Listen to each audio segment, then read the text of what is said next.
வீடுக்கு பட்டா கொடுக்குறீங்கன்னு தான் அவர் எடுத்திருக்காரு. ஒரு ஏப்பா இங்க வாங்க தாசில்தார், இந்த வீட்டுல குடியிருக்காங்க நீங்க சொல்லுங்க எனக்கு. எளிய மக்களின் கோரிக்கைகளுக்கு உடனடி கவனம், அதிகாரிகளிடம் கரார்த்தன்மை, குழந்தைகளிடம் பரிவு என சுழன்று கொண்டே இருக்கும் நாமக்கல் ஆட்சியர் உமா தமிழ்நாட்டில் மாநில தேர்வு பிரிவின் கீழ் குடிமை பணிகளுக்கு பதவி உயர்வு பெற்ற முதல் அரசு மருத்துவர் என்கிற பெருமையை கொண்டவர்.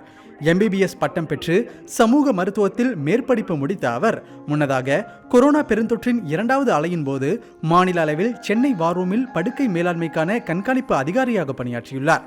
கொரோனா காலத்தில் மக்களுக்கு தேவையான உதவிகளை உடனடியாக வழங்குவதற்கான அரசின் ஏற்பாடுகளை மேற்கொண்ட அவரது தலைமையின் கீழ்தான் முதலமைச்சரின் விரிவான மருத்துவ காப்பீட்டு திட்டத்தில் தமிழக அரசின் பங்கு முதல் முறையாக 48% உயர்ந்திருந்தது. அவசர கால ஆம்புலன்ஸ் சேவைகளின் ஹெல்ப்லைன் மற்றும் அழைப்பு மையத்திற்கு டாக்டர் உமா IAS தலைமை வகித்த போது அந்நேரத்தில் பலனடைந்த மக்கள் நன்றி தெரிவித்த காட்சிகளே அவரது சேவைக்கான சான்றிதழ். உமா IAS மட்டுமல்லாமல் அவரை போன்று எளிய மக்களுக்கான அதிகாரிகளாக பலர் தற்போது தமிழ்நாட்டில் முத்திரை பதித்துக் கொண்டிருக்கின்றனர். அவர்களில் சிலர் பற்றித்தான் தேசிய குடிமைப் பணிகள் நாளான இன்று இந்த காணொலியில் பார்க்க இருக்கிறோம். செய்ய முடியுமா இல்லை கேன்சல் பண்ணிட்டா ஒரு சார் என்ன செஞ்சுட்டு முடியும். வேலையில் சுணக்கம் என்றதும் கொந்தளிக்கும் இவர்தான் திருவள்ளூர் ஆட்சியர் பிரதாப். இவரின் அதிரடி நடவடிக்கைகளால் திருவள்ளூர் மக்களின் பல்லாண்டு கோரிக்கைகள் தற்போது நிறைவேறி வருகின்றன. இவரின் சொந்த ஊர் விருதுநகர் மாவட்டம் வத்திராயிருப்பு கிராமம். 2017 பேட்சை சேர்ந்த பிரதாப் IASன் அப்பா முருகவேல் ஒரு சிறு விவசாயி. குடும்பத்தின் முதல் பட்டதாரியும் முதல் அரசு ஊழியரும் பிரதாப் தான். சிறு வயது முதலே ஆட்சியராக வேண்டும் என்கிற கனவுடன் கல்லூரி பருவத்திலேயே பயிற்சியை தொடங்கி அண்ணா பல்கலைக்கழகத்தில் BTech கெமிக்கல் இன்ஜினியரிங் படித்து முடித்ததும் சிவில் சர்வீஸ் தேர்வில் முதல் முயற்சியிலேயே தேர்ச்சி பெற்று அசத்தியவர். ஒரே மாதத்தில் 1000 குளங்களை வெட்டுவதற்கான ஆணையை பெற்று அதில் வெற்றியும் கண்ட பிரதாப்பின் பெயர் கின்னஸ் சாதனை புத்தகத்தில் மிளர்கிறது. இதன் மூலம் முதலமைச்சர் விருது பெற்று தமிழக அளவில் கவனிக்கப்படும் அதிகாரியாக மாறியிருக்கிறார். திருவள்ளூர் ஆட்சியராக பதவியேற்ற பிறகு அவர் செய்து வரும் மக்கள் பணி பலராலும் பாராட்டப்பட்டு வருகிறது. சரி, இதுல என்ன இருக்குது உங்க டிஃபனா? என்ன சாப்பாடு என்ன இன்னைக்கு?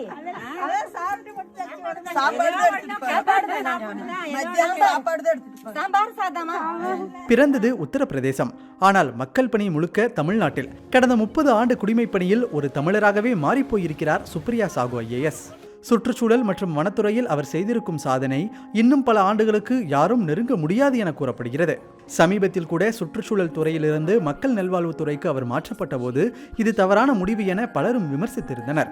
ஆனால் அடுத்த 7 மாதத்தில் மீண்டும் சுற்றுச்சூழல் துறைக்கு அதிகாரியாக நியமிக்கப்பட்ட அவர் எப்போதும் போல தனது மக்கள் பணிகளை ஆர்ப்பாட்டம் இல்லாமல் தொடர்ந்து செய்து வருகிறார். 1991ஆம் ஆண்டு தமிழ்நாடு கேடரைச் சேர்ந்தவர் சுப்ரியா. தாவரவியல் முதுகலை பட்டம் பெற்ற அவருக்கு குடிமைப் பணிதான் இலக்கு. தகவல் மற்றும் ஒலிபரப்பு அமைச்சகத்தில் இணைச் செயலாளராக பதவி வகித்த பின் வேலூர் மாவட்டத்தின் கூடுதல் ஆட்சியராக பணியில் அமர்ந்தார். பின்னர் நீலகிரி மாவட்ட ஆட்சியராக பொறுப்பேற்ற பிறகுதான் தனது சுற்றுச்சூழல் பணிகளுக்காக பெரிதும் அறியப்பட்டார். கோவை மதுக்கரையில் AI மூலம் நவீன கேமராக்கள் கொண்டு யானைகள் நடமாட்டத்தை கண்டறிந்து எச்சரிக்கும் முறையின் மூலம் 2500 முறை யானைகள் பாதுகாப்பாக தண்டவாளத்தை கடந்திருப்பதாக கடந்த மாதம் மகிழ்ச்சியாக அறிவித்தார் சுப்ரியா. இன்னும் பல சுற்றுச்சூழல் திட்டங்கள் இவரது கைவசம் இருக்கின்றன. பார்ப்பதற்கு நம்மில் ஒருவரை போல தோற்றமளிக்கும் இந்த எளிமைதான் விருதுநகர் ஆட்சியர் ஜெயசீலனின் மற்றொரு முகம். IAS தேர்வில் தமிழ்நாட்டில் முதலிடமும் இந்திய அளவில் 45வது இடமும் பெற்ற ஜெயசீலன் தமிழ் வழியில் தேர்வெழுதி குடிமைப் பணியில் வென்றவர். 2023 கல்விக்கும் 2024 மாற்றுத்திறனாளிகள் நலனுக்குமான சிறப்பான பணிகளுக்காக சிறந்த ஆட்சியருக்கான விருதை பெற்ற அவர் தேனி மாவட்டம் கெங்குவார்பட்டியைச் சேர்ந்தவர். மாணவர்களுடன் கலந்துரையாடி காஃபி வித் கலெக்டர் என்கிற நிகழ்ச்சியை நடத்துவது, பள்ளியில் இடைநின்ற மாணவர்களை தேடிச் சென்று அழைத்து வருவது, எத்துப்பல் பிரச்சனை இருக்கும் 600 மாணவர்களை தேர்ந்தெடுத்து அவர்களுக்கு இலவச சிகிச்சை அளித்தது என தனது அன்றாட பணிக்கு நடுவே மாணவர்களுக்கு அதிக முக்கியத்துவம் அளிப்பவராக ஜெயசீலன் கருதப்படுகிறார். குடிமை பணிக்கான தேர்வுக்கு தமிழ்நாட்டு மாணவர்கள் தயாராவது எப்படி என்கிற விழிப்புணர்வையும் தொடர்ச்சியாக அளித்து வரும் அவர் தாய்மொழி கல்வியின் அவசியத்தையும் வலியுறுத்துகிறார். யார் சிறந்த ஆட்சியர் என்கிற கேள்விக்கு நிறைய பதில்கள் இருக்கலாம். ஆனால் கற்கும் விருப்பத்தை தோற்றுவிப்பவரே சிறந்த ஆட்சியர் என்று தன் ஒவ்வொரு மேடை பேச்சின் போதும் தெரிவிக்கும் ஜெயசீலன் சிறந்த ஆட்சியராக மட்டுமல்ல சிறந்த ஆசிரியராகவும் பரிணமித்திருக்கிறார்.